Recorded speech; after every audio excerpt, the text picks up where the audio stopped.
Saludos, Dios les bendiga. Este es su hermano Antonio Valentín, nuevamente aquí en su programa Epignosis, programa dedicado a la enseñanza escatológica y otras guías importantes que nos benefician para nuestro crecimiento y desarrollo. Queremos agradecerle a todos aquellos que se han suscrito en nuestros programas buscando esa alternativa educativa seria y responsable. Gracias a todos aquellos que se han integrado a la familia de Epignosis. No obstante, le invitamos a usted, si no ha tomado la decisión de estar con nosotros, le invitamos a que se suscriba. Es fácil, usted vaya al botoncito de suscribirse y ya inmediatamente ya está suscrito en nuestros programas. Quiere decir que usted recibirá una notificación de que estamos al aire o tenemos algún programa ya vigente. Dios es bueno y para siempre es su misericordia. Por lo tanto, también queremos exhortarle a que pueda usted darle un like a nuestros programas. Si la enseñanza le ha edificado y la ha bendecido, miren, denle un like, porque así sabemos cómo va incrementando la edificación y la fortaleza espiritual, académica, educativa de la palabra de Dios en nuestros amigos y amigas que nos están mirando y escuchando. Otra de las cosas que quisiera compartir con ustedes antes de entrar a la materia, ¿verdad? Es que trate de escucharnos completo el programa para que pueda tener un análisis completo. Así pueda escucharnos y pueda determinar y pueda recibir toda la enseñanza. Así que no cambie de canal, manténgase ahí para que usted pueda también ser edificado. Sabemos que estos temas no son de interés de todos, pero hay quienes se interesan en conocer las escrituras y este tema profundo de lo que es la escatología y algunas guías también que incluimos dentro de nuestra exégesis y nuestra interpretación. Como les dije anteriormente, este es su hermano Antonio Valentín, siervo del Señor, maestro de las Escrituras y también predicador de la palabra de nuestro Señor Jesucristo. Bueno, queremos decirle que hoy estaremos tocando la segunda epístola de segunda de Pedro. La segunda epístola de Pedro, mejor dicho.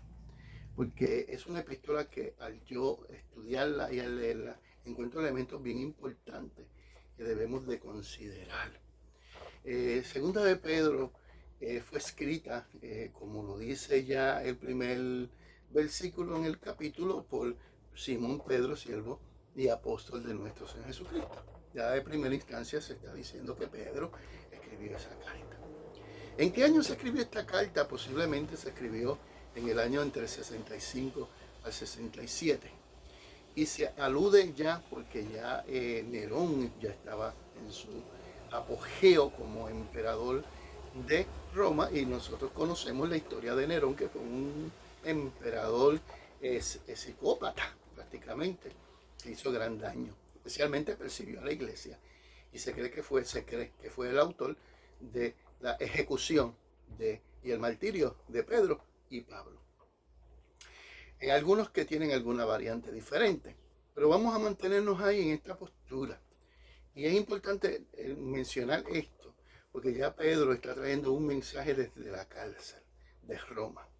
Es interesante porque él mismo expresa que él ya está por ser ejecutado conforme a como Jesucristo le había ya mencionado anteriormente, donde él iba a morir, ¿verdad? Como sabemos históricamente, crucificado, pero de cabeza hacia abajo. Algo muy interesante, ¿verdad?, en la historia. Y Pedro está escribiendo esta epístola muy importante por algunos motivos. Y ya vamos a entrar en materia, ¿verdad?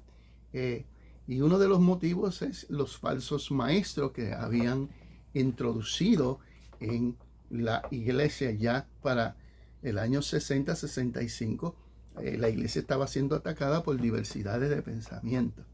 Habían pensamientos protonópticos Y protonóstico quiere decir que había un gnosticismo cristiano que se estaba desarrollando y se estaba elaborando.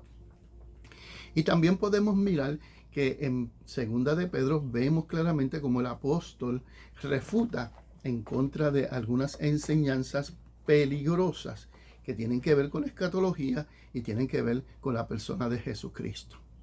Uno de los conceptos que vemos en Segunda de Pedro es la palabra fábula, fábulas fantasiosas.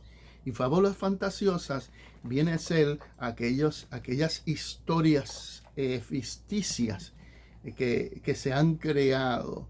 Y ese es el nivel en que Pedro comienza a defender la divinidad de Cristo y su venida, su primera venida y también su segunda venida. Y de eso se trata Segunda de Pedro, la defensa de Pedro concerniente a la pureza de la iglesia, a la fidelidad de la iglesia, al ejercicio de la piedad en medio de unos conflictos, prácticamente unos conflictos con la enseñanza y la palabra de Dios. Hay personas que están enseñando lo que no es. Algunos están enseñando que Cristo no va a venir, que eso es una fábula y eso es una mentira. Y fíjese que cuando comenzamos a leer Segunda de Pedro, capítulo 1, hay una exhortación, especialmente en la epífragre, la salutación de Pedro habla sobre la necesidad de la gracia, de la justicia que proviene de nuestro Señor Jesucristo, y también el concepto del conocimiento de Dios y de nuestro Señor Jesucristo. Quiere decir que Pedro entiende que esa es la base de nosotros poder evitar, rechazar toda marginación, toda herejía y toda falsa enseñanza. Esa corrupción que se ha desarrollado desde los comienzos, y hoy en día también podemos ver algunos pensamientos que están dentro de la iglesia que ponen en peligro la verdadera esperanza escatológica de la iglesia. Y el concepto de conocimiento me llama la atención porque es una palabra que el apóstol Pablo también utiliza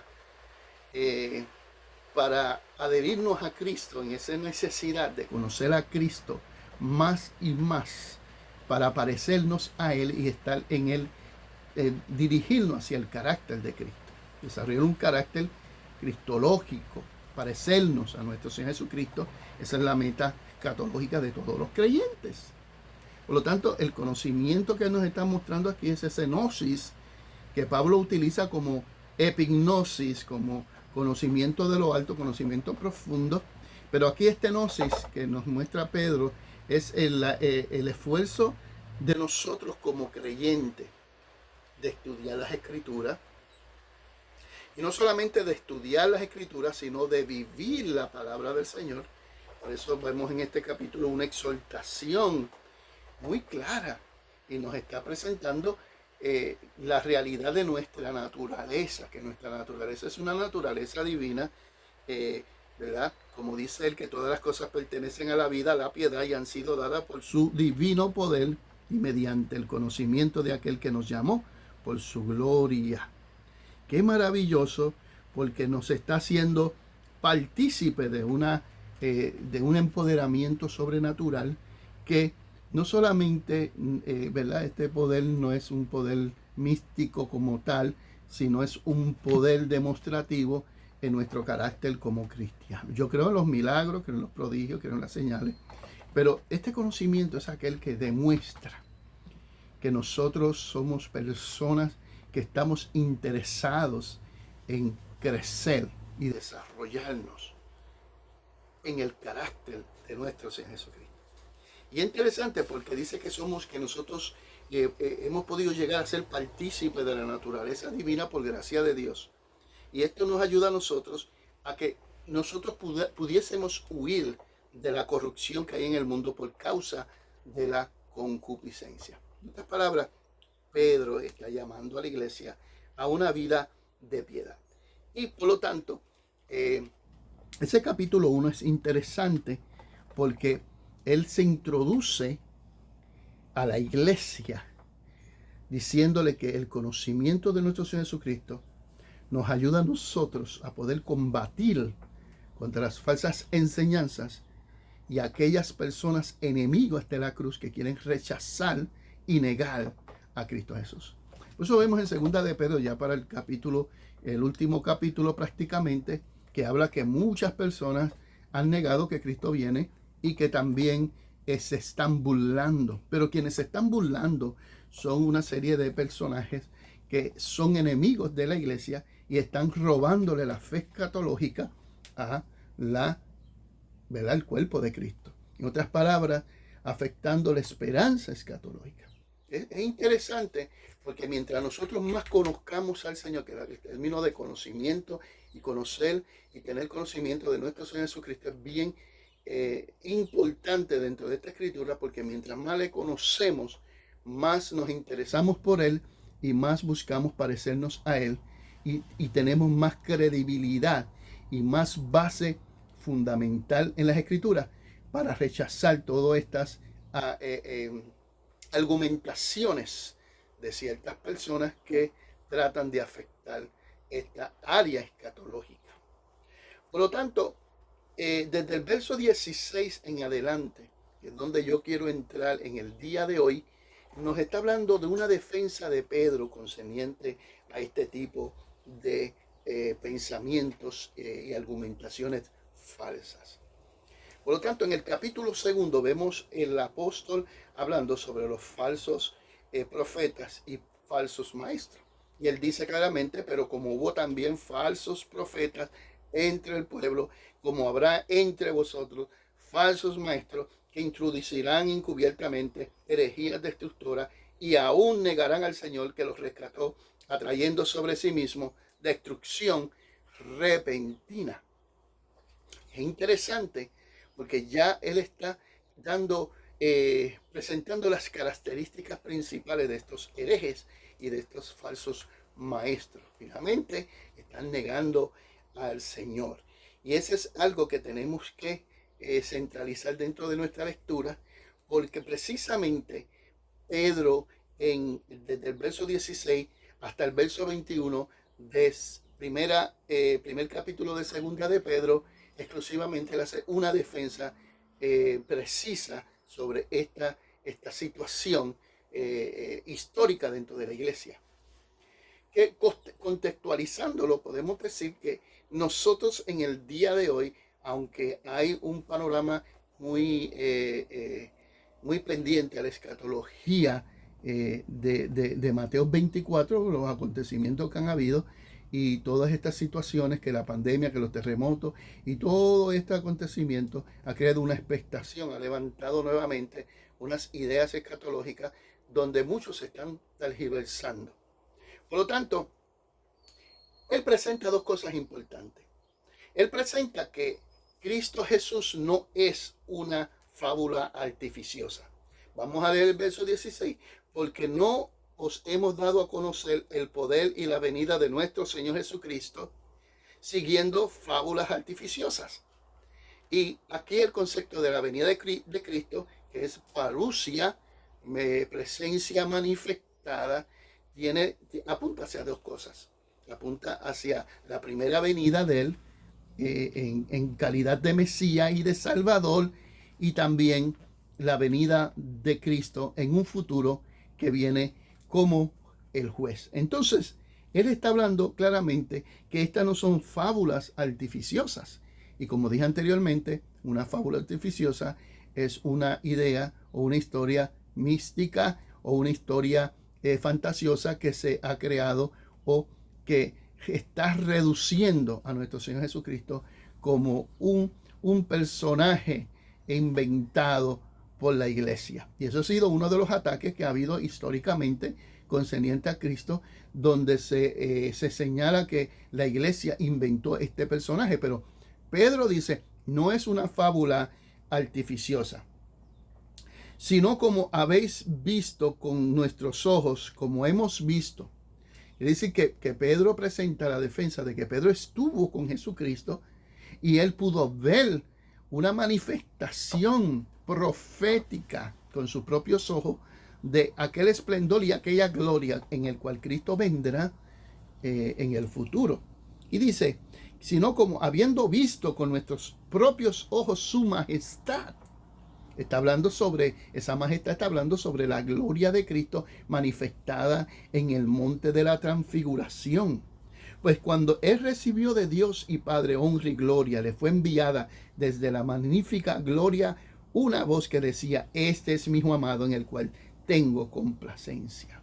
Y dice el texto: y nosotros hemos oído esta voz enviada del cielo cuando estábamos con Él en el monte santo.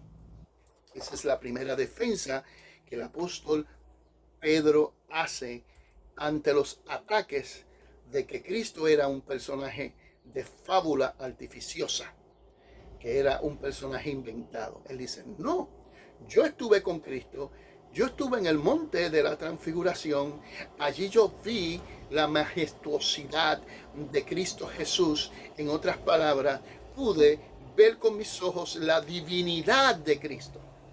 En ese momento Cristo se divinizó en todo su potencial y en todo su apogeo, donde su vestimenta cambiaron, su rostro cambió, su gloria se manifestó de una forma majestuosa. Y no solamente esto, sino que también escucharon la voz del Padre dando respaldo al Hijo, diciendo: este es mi hijo amado en quien tengo contentamiento. Ellos pudieron ver la gloria de Dios manifestada y también escuchar en el mismo momento la voz de Dios. Él fue testigo ocular, óptico, de que Cristo no era un personaje de una fábula artificiosa, sino que era una realidad histórica manifestada proféticamente, visualmente, materializadamente.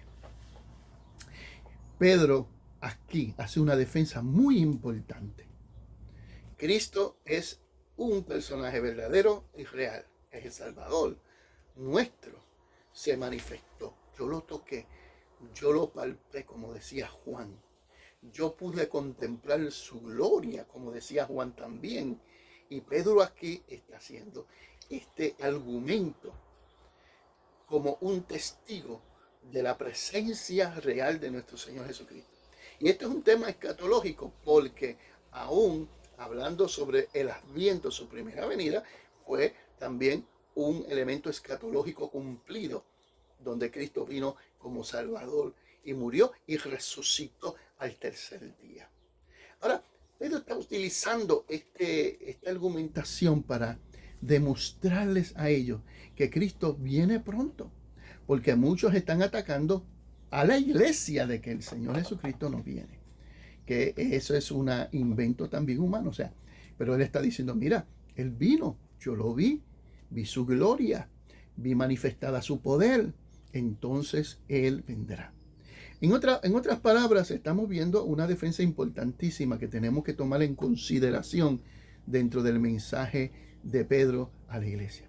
La segunda defensa de Pedro, que ya estamos claros que Pedro hace una primera defensa a base de su testimonio, de su experiencia física con nuestro Señor Jesucristo. Ahora, desde el verso 18 en adelante, hay otra defensa importantísima, y esta defensa tiene que ver con las Escrituras. En otras palabras, él dice: yo he tenido una experiencia maravillosa, he visto, he contemplado al Hijo de Dios, lo he visto en gloria, he visto su divinidad, he visto su poder, he visto su gloria, he escuchado la voz del Padre.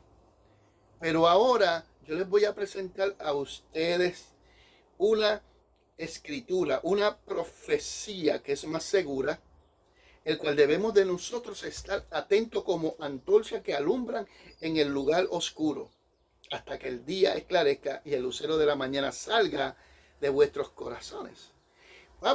Pedro, cuando está utilizando el concepto de profecía, parece que tenemos que seguir la línea de pensamiento de Pedro. No nos podemos salir, no podemos sacar un verso, sacarlo y tratar de interpretarlo fuera del contexto. Un texto sin un contexto es un pretexto. Eso, como verdad, siempre se ha dicho por ahí, es una realidad. Entonces, cuando yo me pongo a estar leyendo esta porción en su totalidad, esta unidad, esta pericopa, puedo mirar el concepto de la profecía, Y cuando está hablando de la profecía, está hablando de algún evento que ya se ha predicho, se ha dicho que va a acontecer y va a suceder. Hay muchas profecías en la Biblia que ya se cumplieron y hay otras que están cumpliéndose y hay otras que han de cumplirse. Los tres tiempos, pasado, presente y futuro. Y eso lo vemos nosotros en Apocalipsis, cuando Juan dice las cosas que eran, las cosas que son y las cosas que vendrán. Pasado, presente y futuro. Eso es una importante, ¿verdad? Cronometría que tenemos que entender dentro de las escrituras. Y él está hablando aquí de la profecía profética, palabra profética más segura. Dice que él está diciendo palabra profética, él está dándole más poder, más autoridad. Mire qué cosa maravillosa, que le está dando más autoridad a la palabra ya escrita que habla de Cristo Jesús en la antigüedad. Por eso es que está hablando palabra profética, porque no nos podemos salir de la línea, porque está hablando de Cristo Jesús, porque él está defendiendo la venida de Cristo como un hecho real, su advenimiento real que se cumplió conforme a la profecía y lo que se ha de cumplir cuando Cristo venga en gloria y poder, la segunda venida, la parusia. Y aquí Pedro está utilizando el concepto de profecía para aludir y enseñar que las escrituras hablaron desde la antigüedad de la venida de Cristo Jesús. Y aún exclusivamente esos libros antiguos que están en el Antiguo Testamento, por cierto, muchos de ellos que se pueden considerar literatura apocalíptica, como Daniel, como Ezequiel, como Malaquía, como Zacarías, y así sucesivamente, hablan sobre Cristo. Los salmos hablan sobre Cristo también. Isaías también habla sobre Cristo. Por eso vemos nosotros cuando Felipe va caminando por aquel camino y se encuentra con aquel hombre que era eunuco, pertenecía, ¿verdad?, al gobierno de una reina africana, Candace. Y cuando le está leyendo a Isaías, y Felipe le dice, ¿entiendes lo que estás leyendo? Y él le dice, ¿cómo voy a entender si no hay quien me enseñe? Si el autor está hablando de sí mismo, está hablando de alguien en particular. Y Felipe, lleno del Espíritu Santo, le dice que de quien está hablando es de Jesucristo, que vino, se mostró, anduvo entre los hombres, los mismos le crucificaron, pero resucitó al tercer día y es el Salvador del mundo. ¡Qué tremendo! Palabra cumplida. Quiere decir que el concepto de profecía aquí, o la palabra profética más segura, es que aunque yo tuve la experiencia, dice Pedro, de que yo pude verle, de que pude mirarle, de que pude tocarle, de que pude ver su divinidad manifestada allá en el monte de la transfiguración, aunque yo escuché esa voz de Dios Padre del platel hablarle a el Hijo de Dios. Qué cosa más maravillosa, mi hermano. Aunque tuve esa experiencia, la palabra profética es más segura, porque yo le estoy hablando desde una experiencia personal, que muchas personas pueden creer y otras no. Otras personas pueden decir que Pedro era un mentiroso, otras no, pero Pedro refuerza. Y eso es lo que muchas personas no hacen ahí, porque la experiencia hay que reforzarla con la palabra de Dios, con las escrituras. Y él está utilizando su argumentación de las escrituras, está llevando su argumentación desde una experiencia escatológica. La está llevando una experiencia hacia las escrituras. ¿Qué me dice la escritura?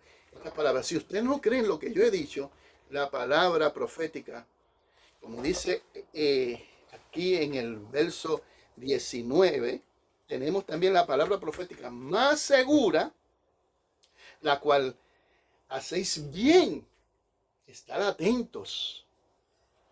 Esa palabra es importante. Lo cual hacéis bien estar atentos. En otras palabras, vayan y indaguen en las escrituras para que ustedes vean que los profetas hablaron de Cristo. Como una antorcha que alumbra en un lugar oscuro, está usando una metáfora, hasta que el día esclarezca, el lucero de la mañana salga en vuestros corazones. Bueno, el lucero de la mañana cuando salga está hablando sobre la venida de Cristo.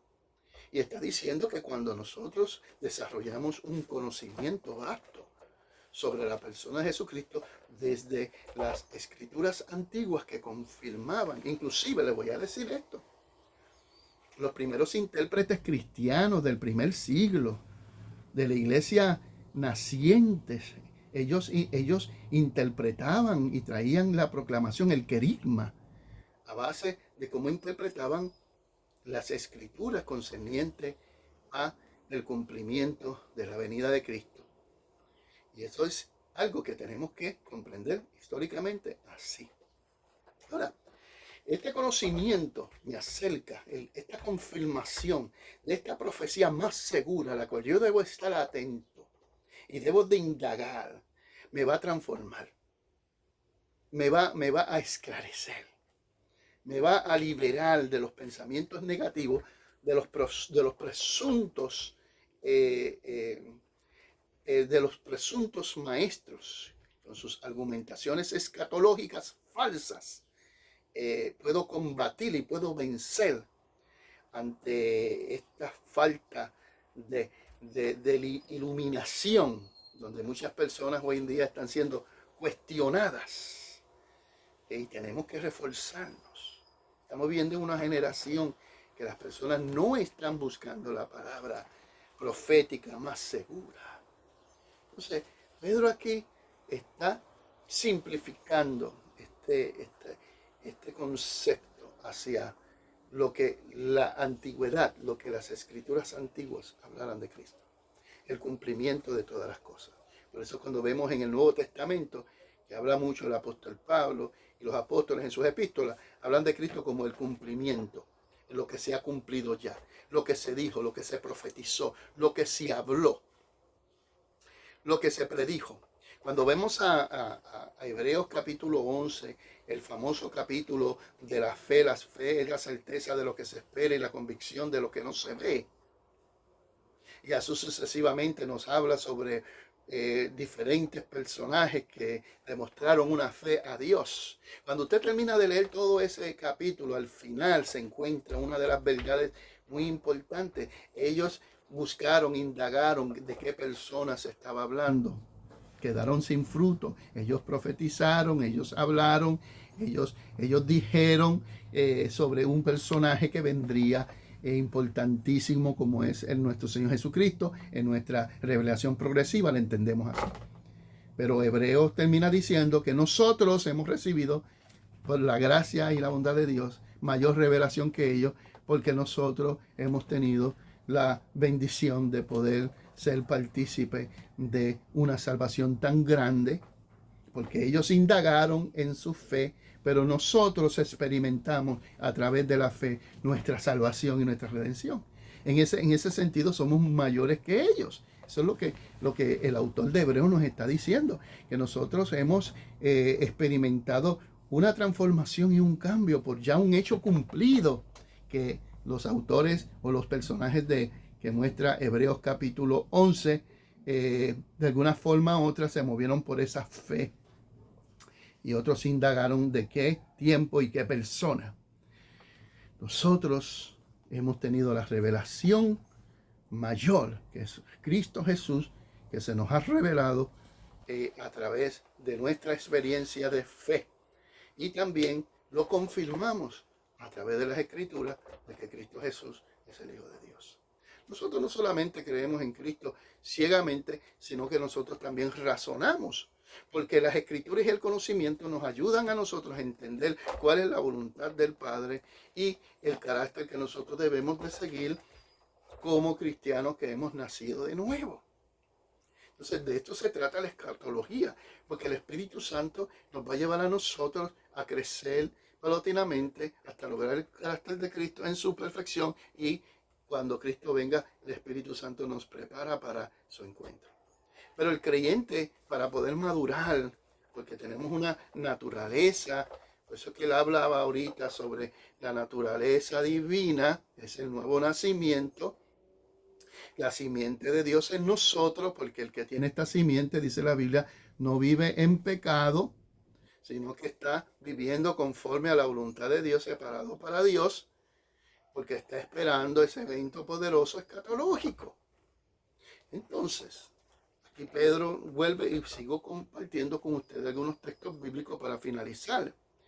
Entendiendo primero esto, dentro de esta atmósfera profética, de esta profecía más segura, que está como una antorcha alumbrando, el cual nosotros debemos de estar atentos como antorcha, emprendido como una antorcha. No podemos apagar esa antorcha.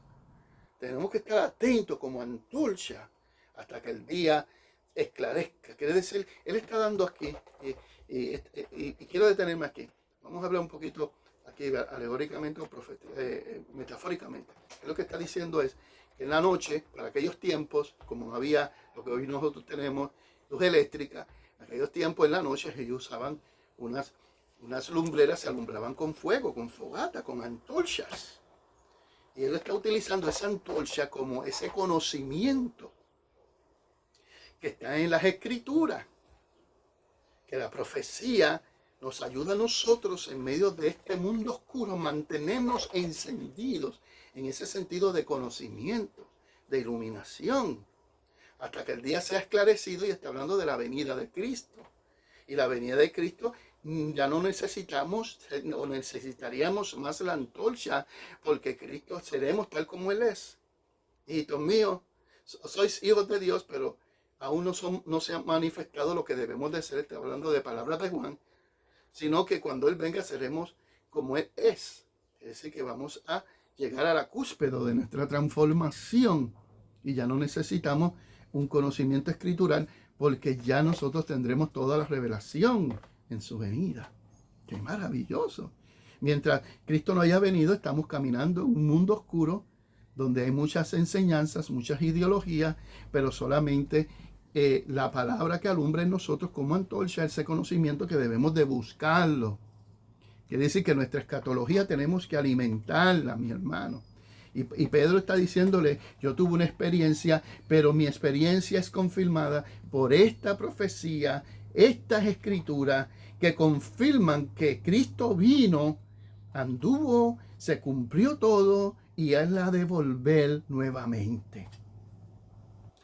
Y dice así, entendiendo primero esto, que ninguna profecía de la Escritura, fíjense que está hablando sobre profecía de la Escritura, no está diciendo aquí toda la Escritura, no está diciendo toda la Escritura, está diciendo la profecía de la Escritura, que está hablando sobre la venida de Cristo, que confirma y que puede utilizarse para poder combatir, la palabra correcta, combatir por nuestra fe, combatir por nuestra fe, hacer apología, defender nuestra fe a través de la profecía de que Cristo vino y que así mismo como Cristo vino, se encarnó, vivió entre nosotros, murió y resucitó, ascendió, Él volvería nuevamente. O sea que la palabra lo confirma.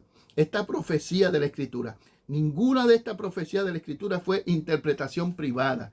En otras palabras, esta enseñanza no fue un invento, una historia creada por los apóstoles. No es una idea de la mente. Es una idea que viene de Dios. No es una fábula, que es fábula artificiosa, que era lo que los enemigos utilizaban para refutar ese conocimiento de la venida de Cristo. Y muchas personas estaban en duda si Cristo venía o no venía, o si la persona... Acuérdense, hermanos, Segunda de Pedro fue escrita casi para el año 67, posiblemente, antes de que Pedro haya muerto, desde el 66 al 77, porque la misma epístola alude sobre eso. Esta base que se escribió desde la cárcel.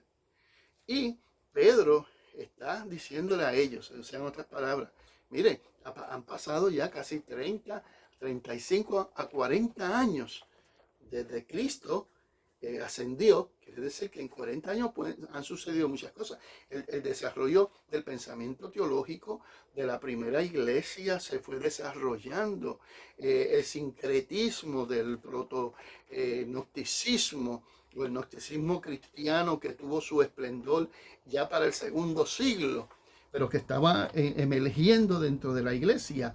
Amado hermano, estaban trayendo filosofías y enseñanzas y negando a la persona de Cristo. ¡Wow! ¡Qué tremendo, mi amado hermano! Por lo tanto, él le dice, esta interpretación no es una interpretación privada, en otras palabras, puede conseguirlo en alguna otra versión dinámica y le va a decir, posiblemente, esta interpretación no es interpretación inventada por nosotros, porque nunca la profecía fue traída por voluntad humana. Lo que está escrito en el Antiguo Testamento de Cristo fue escrito obra del Espíritu Santo y lo dice así, sino que los santos hombres de Dios hablaron siendo inspirados por el Espíritu Santo. Wow. Y Pedro aquí está defendiendo toda esta argumentación. Esta es una introducción que les estoy compartiendo sobre otros temas que voy a hablar dentro del mismo, porque quisiera hablar más adelante sobre los elementos que van a ser quemados y vamos a hablar un poco sobre el día del Señor de acuerdo a Pedro y su visión escatológica. Y quiero decirle, ¿verdad?, que Pedro, especialmente segunda de Pedro y también primera de Pedro, hacen alusión al libro apócrifo Enoc. Pero ese es un tema que vamos a estar hablando más adelante. Agradezco a todos ustedes por habernos permitido poder compartirles esta enseñanza con toda humildad, toda pureza y toda responsabilidad. Así que, amados, este ha sido su hermano Antonio Valentín y acuérdense, suscribirse a nuestro canal y también darnos like como respaldo y edificación de la misma. Así que bendiciones a todos en el nombre de nuestro Señor Jesucristo. Adelante, Maranata, Cristo viene.